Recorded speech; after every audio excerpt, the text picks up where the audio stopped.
ઉપરાંત એ દિવસે બ્રાહ્મણો હોય, રૂવાના હોય, એ લોકો જનોય ધારણ કરે. એ લોકો જનોય રક્ષાબંધનને દિવસે લોકો જનોય બદલે. એક એનો તહેવાર કહેવાય. જેમ ભાઈ બહેનને રાખડી બાંધવાનો આપણે ઉત્સાહ હોય ને, બ્રાહ્મણોને પણ જનોય બદલવાનો ઉત્સાહ હોય. એ ઉપરાંત રક્ષાબંધનને નારિયેળી પૂનમ પણ કહેવામાં આવે. શું કહેવામાં આવે? નારિયેળી પૂનમ. જે દરિયો હોય, દરિયામાં જાઓ છો તમે, તો દરિયાની અંદર જે માછીમારો ધંધો કરતા હોય, ઈ દરિયાની અંદર એનું પૂજન કરે.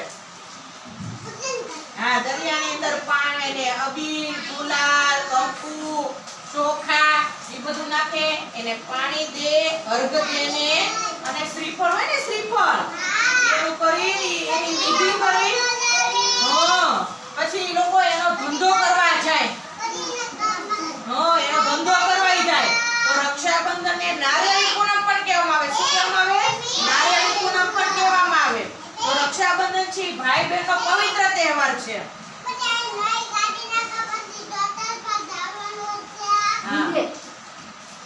અને એક આપણો બીજો તહેવાર આવે છે. કયો તહેવાર આવે? દેશભક્તિનો તહેવાર. તો આપણે બધાને સલામી આપતા શીખવાનું. કેમ સલામી આપવાની? હાલો બધા સલામી આપો. મૈત્રી બટા સલામી કેમ આપવાની? આમ સીધું હાથ આઈના જમણો હાથ આમ રાખવાનો. હાલો યુવરાજભાઈ સલામી આપો. જમણો હાથ. હા, સરસ. આમ સીધો હાથ, આ જમણો હાથ રાખવાનો. હાલો હાથે સેમ રાખો. આમ જમણો હાથ રાખો. વાહ, સરસ. Very good. આ બે હાથ સીધા રાખવાનો. હા. પછી આપણે કયું રાષ્ટ્રગીત ગાય?